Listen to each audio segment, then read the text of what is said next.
Hello students कैसे हो आप। उम्मीद करती हूँ बहुत ही अच्छे होंगे और खुश होंगे। तो बेटा आज की क्लास शुरू करते हैं। आज की क्लास का जो टॉपिक है वो है treatment of goodwill on admission of A partner. तो बेटा जब भी नया पार्टनर पार्टनरशिप फॉर्म में आता है तो उसको प्रॉफिट में शेयर मिलता है।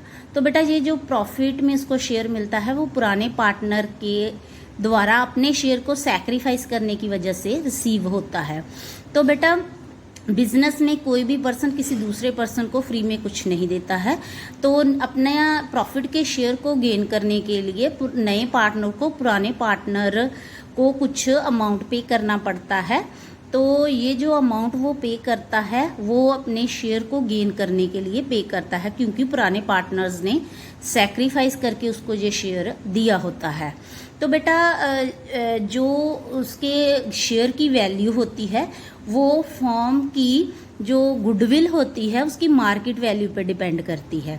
तो उसकी कैलकुलेशन के लिए हम पहले फॉर्म की जो गुडविल होती है उसकी प्रेजेंट वैल्यू की को फाइंड आउट करते हैं, वैल्यूएशन करते हैं उसकी, और उसी वैल्यूएशन के बेस पे फिर नए पार्टनर के शेयर की भी जो है वो वैल्यूएशन की जाती है, और उसी के बेसिस पे फिर जो सैक्रिफाइसिंग पार्टनर होते हैं उनको कंपनसेशन पे किया जाता है। तो इसीलिए बेटा जो गुडविल की ट्रीटमेंट है वो एडमिशन में बहुत ज़्यादा इम्पॉर्टेंट है। तो बेटा इसकी एडमिशन के टाइम पे जो हमारे पास कुछ डिफरेंट सिचुएशंस होती हैं और उन्हीं सिचुएशन के लिए हमारी जो अकाउंटिंग ट्रीटमेंट है वो डिफरेंट होती है। सभी सिचुएशन में अकाउंटिंग ट्रीटमेंट डिफरेंट होती है। तो बेटा कुछ सिचुएशंस मैं आपके साथ सारी जो जितनी भी एडमिशन में अकाउंटिंग गुडविल की जो भी सिचुएशंस होंगी वो सारी मैं आज आपके साथ डिस्कस करूंगी, और जो भी उनकी ट्रीटमेंट है उसके बारे में बात करूंगी। उससे रिलेटेड जो न्यूमेरिकल है वो हम अपनी नेक्स्ट वीडियो लेक्चर में करेंगे। तो बेटा जो फर्स्ट हमारे पास सिचुएशन है वो ये है कि when goodwill is paid privately. बेटा अगर नया पार्टनर और पुराने पार्टनर आपस में ये डिसाइड कर लेते हैं कि हम जो भी कंपनसेशन इसके लिए बनता है शेयर को सैक्रिफाइस करने के लिए और नए पार्टनर द्वारा उस शेयर को गेन करने के लिए वो अगर प्राइवेटली एक दूसरे को पे कर देते हैं, तो बेटा फॉर्म में उस ट्रीटमेंट के लिए कोई भी एंट्री जो है वो नहीं होती है, कोई किसी भी तरह की कोई भी ट्रीटमेंट नहीं की जाती है, क्योंकि उन्होंने जो सेटलमेंट है पार्टनर्स ने वो प्राइवेटली की है। तो बिजनेस में उसका कोई भी लिंक नहीं है, इसीलिए उसकी बिजनेस के अकाउंट्स में कोई भी रिकॉर्डिंग नहीं होगी। तो बेटा जो दूसरी सिचुएशन है हमारे पास वो ये है कि when goodwill is brought in cash और by cheque by new partner and retained in business. अगर नया पार्टनर अपना गुडविल का शेयर जितना भी उसका बनता है वो कैश में लेके आ रहा है, जहाँ चेक द्वारा उसको लेके आ रहा है फॉर्म में, और उसको बिजनेस में ही रिटेन किया गया है, मतलब बिजनेस में उसे रखा गया है, अभी उसको यूज नहीं किया गया है। तो उस केस में क्या अकाउंटिंग ट्रीटमेंट होगी? बेटा इस केस के लिए हमारे पास दो जो है जनरल एंट्रीज हैं जो हमें फॉर्म की बुक्स ऑफ अकाउंट्स में पास करनी होगी। जो फर्स्ट एंट्री होगी जब भी वो अपना जो गुडविल का शेयर है वो फॉर्म को पे करेगा और अपने जो कैपिटल का उसका हिस्सा है शेयर है वो पे करेगा, उस समय हम एक कंबाइन एंट्री जो है वो पास कर सकते हैं। तो एंट्री क्या होगी? अगर वो कैश के साथ पे कर रहा है तो हम कैश अकाउंट को डेबिट करेंगे, और अगर चेक के साथ पे कर रहा है तो हम बैंक अकाउंट को डेबिट करेंगे। तो बेटा एंट्री क्या होगी? कैश और bank account debit to new partners capital account, और जो भी जितना भी वो अपना कैपिटल का हिस्सा लेके आया है उस अमाउंट के साथ इस अकाउंट को क्रेडिट करेंगे, और to premium for goodwill account, और जितना भी अमाउंट वो अपने गुडविल के शेयर के लिए लेके आया है वो उस अमाउंट के साथ हम to premium for goodwill account को क्रेडिट करेंगे। बेटा ये वो अमाउंट होगा जो कि नए पार्टनर के गुडविल में शेयर को शो करेगा कि गुडविल में उसका जितना भी शेयर है उसको हम यहाँ पे शो करेंगे, क्रेडिट करके, इस अकाउंट को क्रेडिट करके। तो यहाँ पे बेटा आप इन दोनों तरह की ट्रांजैक्शन के लिए, जहाँ पे वो कैपिटल के लिए कैश जो लेके आया है और गुडविल के शेयर के लिए जो कैश लेके आया है, उसके लिए हमने यहाँ पे कंबाइन एंट्री पास की है। पर आप चाहो तो इन दोनों ट्रांजैक्शन के लिए डिफरेंट एंट्रीज भी पास कर सकते हैं। तो अगर कैपिटल के लिए सिर्फ एंट्री पास करनी होगी तो एंट्री आएगी कैश और bank account debit to new partners capital account, और अगर सिर्फ प्रीमियम फॉर गुडविल के लिए एंट्री पास करनी होगी तो एंट्री आएगी कैश और bank account debit to premium for goodwill account. तो मैंने यहाँ पे कंबाइन एंट्री पास की है। तो दूसरी जो एंट्री होगी बेटा इस समय वो होगी premium for goodwill account debit to sacrificing partners capital और करंट अकाउंट। तो जितना भी वो शेयर लेके आया है वो शेयर हम सैक्रिफाइसिंग पार्टनर में डिस्ट्रीब्यूट करेंगे। कौन सी रेशो में? सैक्रिफाइसिंग रेशो में। तो बेटा प्रीमियम फॉर गुडविल अकाउंट को डेबिट करेंगे इसके लिए, और सैक्रिफाइसिंग पार्टनर्स के कैपिटल या करंट अकाउंट को क्रेडिट करेंगे। तो यहाँ पे जितना भी अमाउंट नया पार्टनर अपना गुडविल के शेयर के लिए लेके आया है उसको अमाउंट को डेबिट करके फिर उसी अमाउंट को सैक्रिफाइसिंग पार्टनर में उनकी सैक्रिफाइसिंग रेशो में डिस्ट्रीब्यूट कर देंगे। तो यहाँ पे बेटा आपको पता होना चाहिए कि हम पार्टनर के कैपिटल अकाउंट या करंट अकाउंट इन दोनों में से किसी एक अकाउंट को ही क्रेडिट करेंगे।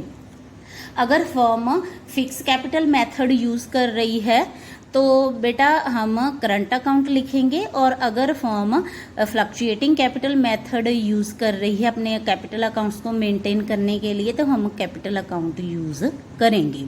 अगर कुछ भी मेंशन नहीं है तो कैपिटल अकाउंट ही लिखेंगे।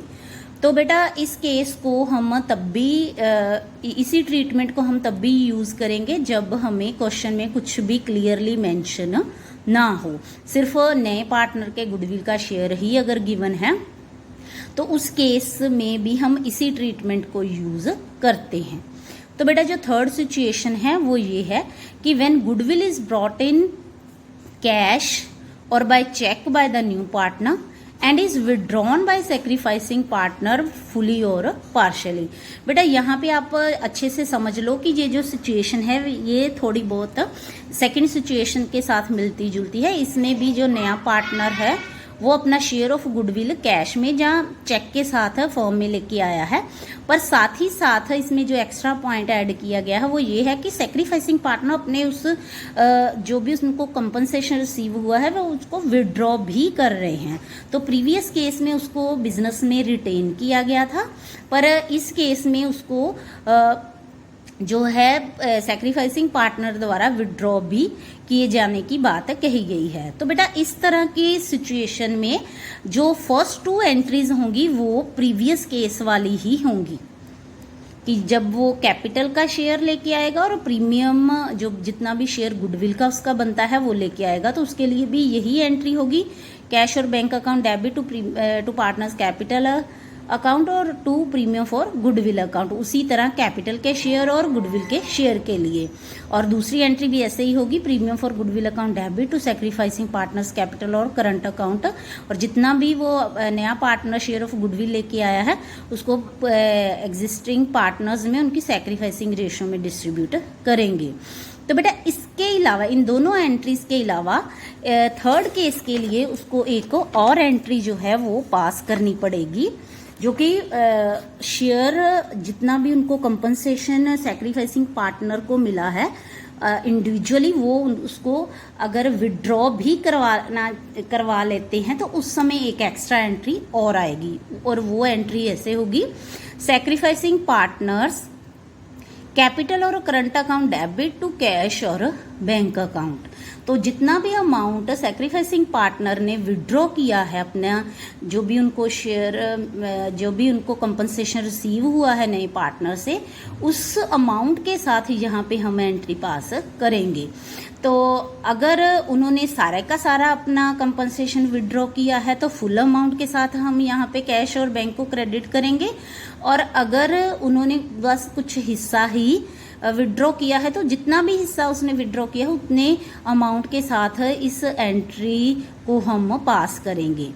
तो बेटा जो थर्ड केस है आई होप आपको समझ आ गया होगा। जो नेक्स्ट बेटा हमारा केस है वो ये है कि when goodwill is brought in kind by a new partner, मतलब मान लो कि जो नया पार्टनर है वो इस पोजीशन में नहीं है कि वो कैश जो है वो कैश में अपने गुडविल के शेयर को लेके आए, फर्म को पे करे, तो वो उस केस में अपने किसी काइंड में भी अपने कंपनसेशन को और कैपिटल के शेयर को पे कर सकता है, मतलब गुडविल के शेयर को और कैपिटल के शेयर को काइंड की फॉर्म में भी पे कर सकता है। तो बेटा इस केस में क्या होगा कि अगर वो कोई एसेट लेके आया है तो जो भी एसेट लेके आया है उस एसेट को हम डेबिट करेंगे और उसमें से जितना भी हिस्सा उस एसेट की वैल्यू जो भी होगी उसमें से जितना भी हिस्सा उसका कैपिटल है वो कैपिटल में शो किया जाएगा और जितना भी हिस्सा उसका शेयर ऑफ गुडविल का है वो शेयर ऑफ गुडविल के रूप में क्रेडिट किया जाएगा। तो उस केस में एंट्री हमारी इस तरह होगी, asset account debit to new partners capital account to premium for goodwill account, जितना भी रिस्पेक्टिवली अमाउंट है कैपिटल और शेयर ऑफ गुडविल का उसको हम यहाँ पे क्रेडिट करेंगे। तो बेटा जो हमारी सेकंड एंट्री होगी वो एज इट इज ही होगी जो हमने सेकंड और थर्ड केस में पास की है। Premium for goodwill account debit to sacrificing partners capital और करंट अकाउंट, और इस केस में भी जितना भी शेयर ऑफ गुडविल है नए पार्टनर का उसको सैक्रिफाइसिंग रेशियो में डिस्ट्रीब्यूट किया जाएगा। तो बेटा जो नेक्स्ट केस है वो है when A part of goodwill is in brought in by new partner. मान लो कि जो नया पार्टनर है उसका गुडविल का जितना भी हिस्सा है वो पूरे का पूरा पे नहीं कर पा रहा है, तो उस केस में अगर वो कुछ हिस्सा ही पे कर रहा है तो उस केस में हमारी जो अकाउंटिंग ट्रीटमेंट है वो क्या होगी। तो बेटा एंट्री जो फर्स्ट होगी वो ऐसे होगी कि बैंक और cash account debit to new partners capital account, जितना भी शेयर वो कैपिटल का लेके आया है, to premium for goodwill account. तो यहाँ पे बेटा वही अमाउंट शो करना है जितना अमाउंट वो लेके आया है, बल्कि उतना अमाउंट शो नहीं करना जितना उसका बनता है। उसका जितना अमाउंट मान लो बनता है वो ज्यादा हो सकता है पर जो लेके आया है वो कम हो सकता है यहाँ पे। तो मान लो 10,000 उसका शेयर है पर वो लेके सिर्फ 6,000 आया है, तो हम यहाँ पे कौन सा अमाउंट क्रेडिट करेंगे, 6,000। जितना अमाउंट वो लेके आया है उतना ही यहाँ पे शो करेंगे।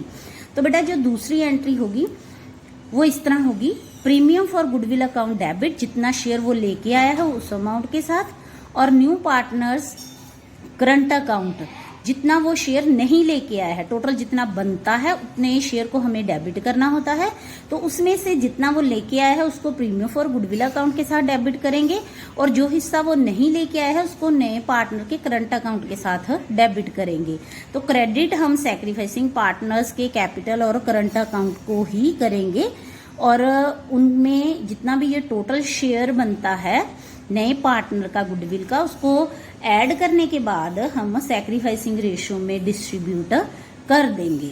तो बेटा इसके बाद जो हमारे नेक्स्ट सिचुएशन होगी वो ये होगी कि when new partner does not bring his share of goodwill.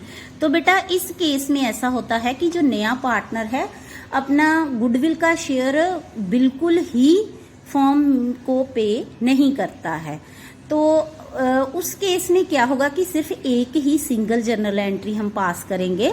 तो वो एंट्री क्या होगी, new partners current account debit to sacrificing partners capital और करंट अकाउंट।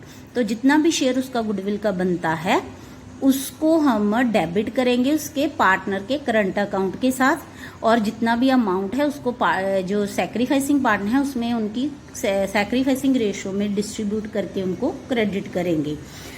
तो बेटा इसके अलावा जो लास्ट सिचुएशन हमारे पास हो सकती है वो ये होती है जो कि बाकी हमारे रिकॉन्स्टिट्यूशन ऑफ पार्टनरशिप के चैप्टर्स में भी सेम ही होगी। वो ये है कि accounting treatment of goodwill existing in the books of accounts. बेटा एग्जिस्टिंग गुडविल कौन सी होती है, जो कि ऑलरेडी बुक्स ऑफ अकाउंट्स में शो हो रही होती है। तो क्योंकि अकाउंटिंग स्टैंडर्ड 26 के अनुसार हम गुडविल को बुक्स में शो नहीं कर सकते जब तक कि हमने उसको परचेज ना किया हो। तो बेटा अगर फिर भी हमारी बुक्स में ये गुडविल शो हो रही है तो इसका मतलब है कि हमने उसको परचेज किया होगा, पर अगर इसके बारे में इंफॉर्मेशन नहीं होती तो उस समय हमारे पास बेटा दो अल्टरनेट हो सकते हैं। पहला अल्टरनेट ये है, जब कुछ भी मेंशन ना हो क्वेश्चन में किसी भी अल्टरनेट के बारे में कि एग्जिस्टिंग गुडविल को क्या करना है, तो उस समय हम फर्स्ट ऑप्शन को यूज करते हैं, to return of the existing goodwill. तो ये बेटा ये जो ट्रीटमेंट है हमने change in profit sharing ratio वाले चैप्टर में भी की थी, और हम एडमिशन में भी इसकी ट्रीटमेंट ऐसे ही करेंगे, और हमारे रिटायरमेंट के केस में भी इसकी ट्रीटमेंट ऐसे ही होगी। तो बच्चे इस केस में क्या होता है कि जो भी गुडविल हमने ऑलरेडी शो कर रखी है बुक्स में, उसको हम रिटर्न ऑफ कर देते हैं बुक्स में से। तो रिटर्न ऑफ करने के लिए उसकी जो जर्नल एंट्री हम पास करते हैं वो ऐसे होती है, ओल्ड पार्टनर्स कैपिटल और current account debit to goodwill account. तो इस केस में बेटा जो भी गुडविल होती है उसको बुक्स में से हटाने के लिए हम उसकी वैल्यू को जो है वो ओल्ड पार्टनर्स में डिस्ट्रीब्यूट करके जो है वो रिटर्न ऑफ कर देते हैं, और ये हमने ओल्ड प्रॉफिट शेयरिंग रेशो में ही करना है, क्योंकि ये जो गुडविल है फर्म के पास्ट एफर्ट्स का रिजल्ट है। तो इसका जो भी बेटा ट्रीटमेंट है पार्टनर की ओल्ड प्रॉफिट शेयरिंग रेशो में ही होगी। तो बेटा जो सेकंड ऑप्शन है इस केस में ऑलरेडी अपेयर्ड गुडविल की, वो ये है कि to retain goodwill in the books. तो बेटा अगर हमें स्पेशली मेंशन किया गया हो क्वेश्चन में तभी हम इस ऑप्शन को यूज करेंगे। तो इस केस में ऐसा होता है कि अगर मान लो ऑलरेडी हमारे पास 1 लाख की गुडविल जो है वो बुक्स में शो हो रही है, और एडमिशन पे जब हमने इसकी वैल्यूएशन की तो वो हमारे पास 2,50,000 की शो हो रही है। तो उस केस में जो नया पार्टनर है उसके शेयर की कैलकुलेशन हम कैसे करेंगे। मान लो उसका शेयर है 1/5, सी नया पार्टनर है, मैं एक एग्जांपल के साथ ये सारा कुछ आपको समझा रही हूँ। सी नया पार्टनर है और उसका शेयर है 1/5। तो बेटा उस केस में हम उसका शेयर की कैलकुलेशन कैसे करेंगे, जो भी प्रेजेंट वैल्यू है 2,50,000 उसमें से जो एग्जिस्टिंग वैल्यू है उसको डिडक्ट करेंगे, और जितना भी अमाउंट आएगा 1,50,000 का इस एग्जाम्पल में, तो उसी में से नए पार्टनर का शेयर कैलकुलेट करेंगे। तो इस केस में जो भी नए पार्टनर का शेयर होगा वो होगा 30,000। तो इसका मतलब क्या है, इसका मतलब ये है कि ये जो फॉर्म है इस केस में फॉर्म गुडविल को बुक्स में शो करना चाहती है। तो अगर वो चाहती है तो वो जितना भी अमाउंट अभी शो नहीं हुआ है उसी से ही नए पार्टनर का हिस्सा कैलकुलेट। तो बेटा इस केस में जो जर्नल एंट्रीज होंगी वो वही होंगी जो हमने सिचुएशन सेकंड में पास की हैं। कैश और bank account debit to new partners capital का जितना वो शेयर लेके आया उसको हम क्रेडिट करेंगे, और प्रीमियम फॉर गुडविल जितना कि यहाँ पे हमने कैलकुलेट किया है इस अमाउंट के साथ हम इसको क्रेडिट करेंगे। और जो सेकंड एंट्री वही होगी, premium for goodwill account debit to sacrificing partners capital और करंट अकाउंट। तो स्टूडेंट आई होप कि आपको आज का वीडियो लेक्चर जो है वो क्लियर हो गया होगा। आप इससे रिलेटेड सारे न्यूमेरिकल सॉल्व करना, और कोई भी कंफ्यूजन हो तो मुझे कमेंट बॉक्स में जरूर लिखना।